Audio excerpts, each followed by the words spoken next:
mungkin karena saking biasanya sejak kita kecil, yaitu dengan pola tetap tentang bagaimana kita puasa dan hal apa saja yang membatalkan, maka itu sudah inherent, sudah melekat dalam bagian tata cara saum kita.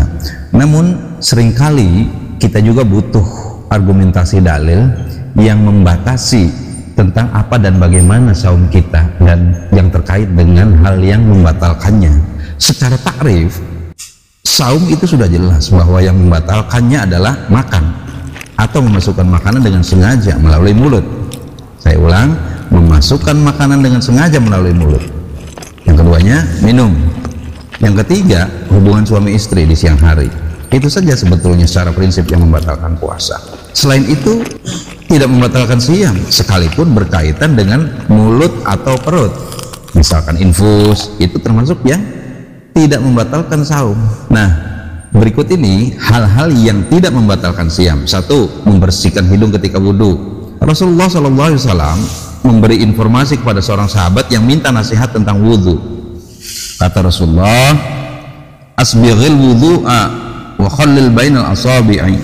Sempurnakanlah wudhu kalian dan selat-selati di antara jari-jari. Maksudnya bersihkanlah sela-sela jari kita ketika berwudu itu. Wabalik fil istinsyaki, dan dalam-dalamnya saat menghirup air ke dalam hidung atau yang disebut istinsyak. Illa antakuna sha'iman, kecuali engkau dalam keadaan siam. Hadis riwayat Abu Dawud, At-Tirmidzi dan An-Nasa'i. Jadi membersihkan hidung ketika berwudu itu tidak mengapa, tidak membatalkan. Tetapi jangan istinsak terlalu dalam, terlalu kuat. Bersihkan saja. Yang kedua, yang tidak membatalkan siam kita adalah menggosok gigi. Seorang sahabat menerangkan, Ru'aitu Rasulullah sallallahu alaihi wasallam yastaku wa huwa sha'imun. Aku melihat Rasulullah sallallahu alaihi wasallam sedang menggosok gigi, padahal ketika itu beliau sedang siam. Hadis riwayat Ahmad dan Al-Bukhari. Yang ketiga, yang tidak membatalkan siam adalah mencium istri dan berkumur-kumur.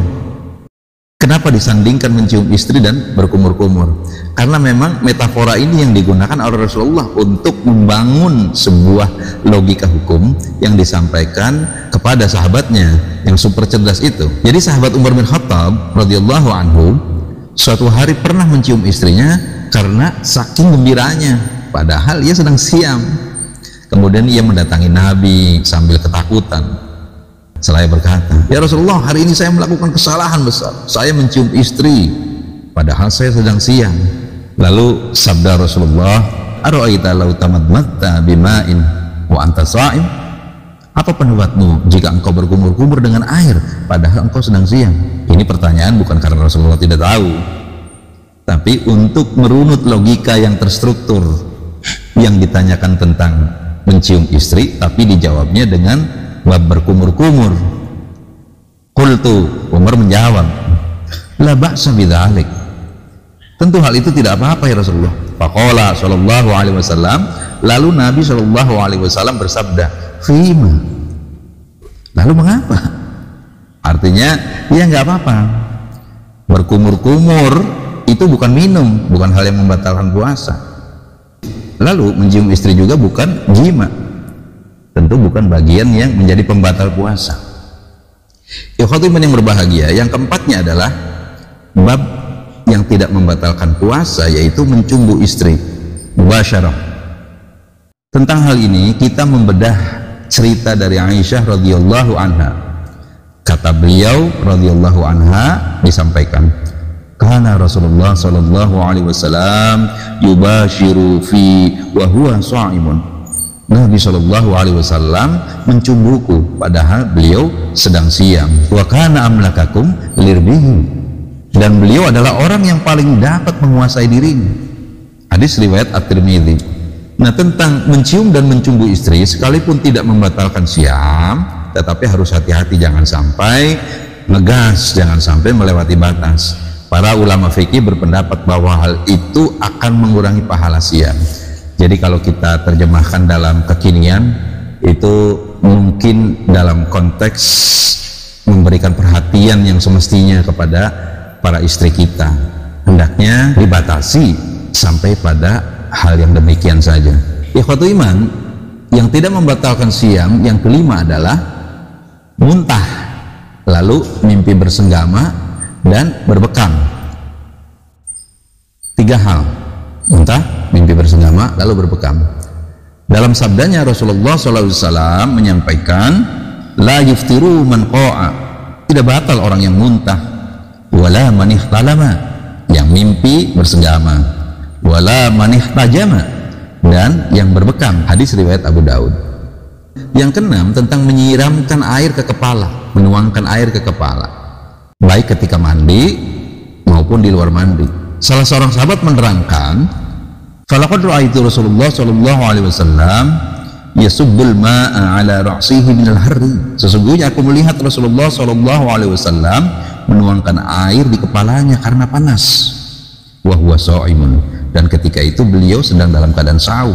Hadis riwayat Ahmad dan Al-Bukhari.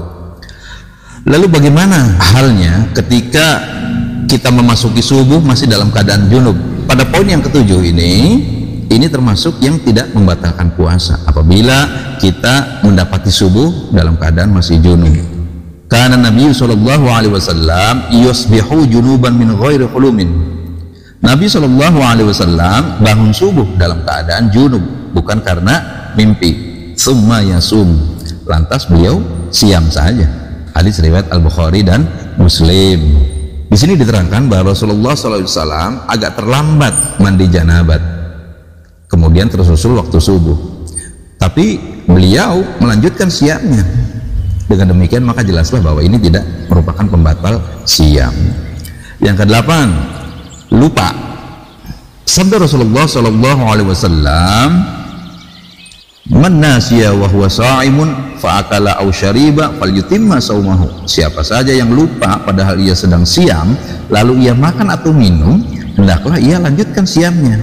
Fa inna ma at'amahu Allahu wa saqahu, hanya saja ia telah diberi makan dan minum oleh Allah. Hadis riwayat Al-Jamaah. Yang kesembilan, keliru dalam menentukan waktu mulai siam dan saat iftar atau saat berbuka. Misalkan karena tidak mempunyai jam dan tidak mendengarkan azan subuh, atau waktu maghrib cuacanya mendung sehingga makan atau minum bukan pada waktunya. Dalam hal ini kata Asma binti Abu Bakar radhiyallahu anha, aftarna yawman min Ramadan fil ghaimin ala ahdi Rasulillah sallallahu alaihi wasallam.